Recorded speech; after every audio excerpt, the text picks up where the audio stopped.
Hello everybody, this is Silviu from GoateaProductions. And Sean from GoateaProductions. And today we're here to talk about the Peachy Printer. The Peachy Printer. It is the one that will save us from having to buy expensive printers, 3D printers. It's a 3D printer, and how much is it, Silviu? Hey Silviu, is it $800? No, it's slightly less. Is it $500 maybe? Slightly less than that too. Is it $300? That's pretty cheap. That's really cheap for a 3D printer. $300, is it that? I agree, that is really cheap for a 3D printer, but it's not even that much. It is only $100.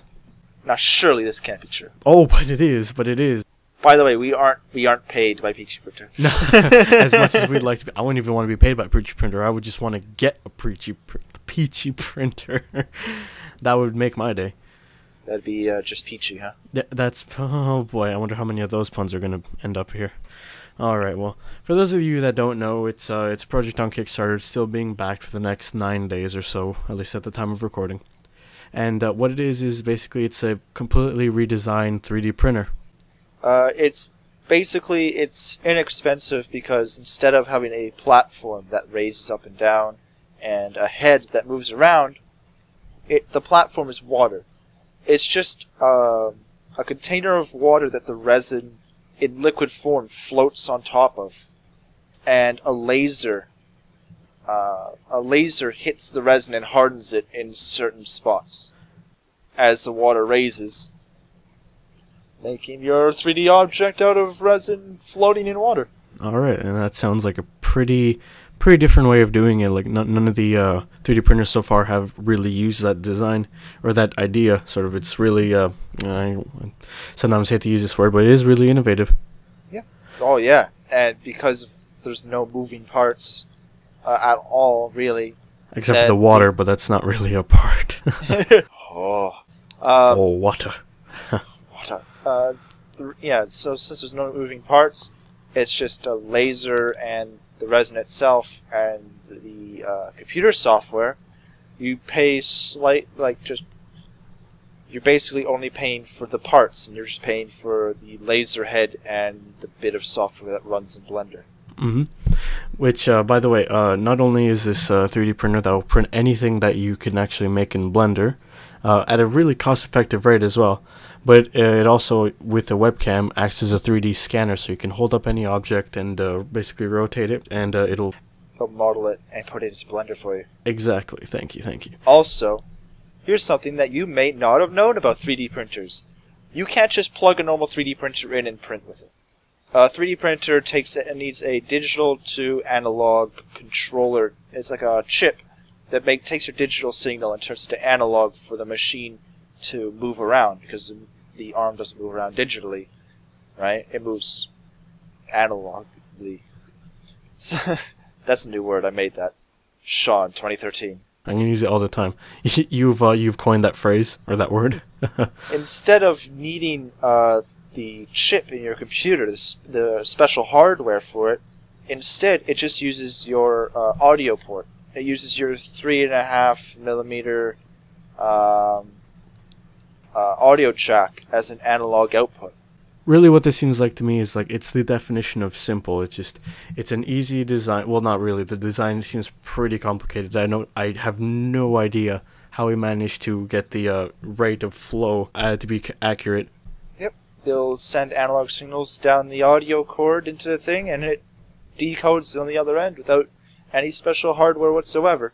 It's really the epitome of just tabletop printing with 3D, because you have printers. I have a printer right beside me, right?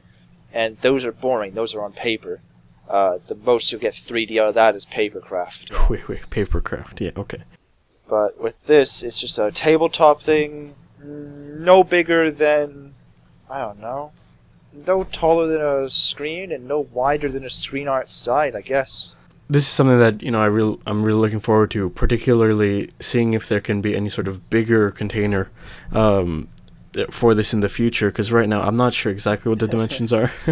I think the dimensions are pretty big, because on the Kickstarter page, if I scroll down here to the very bottom, their top pledge, $6,000, by the way.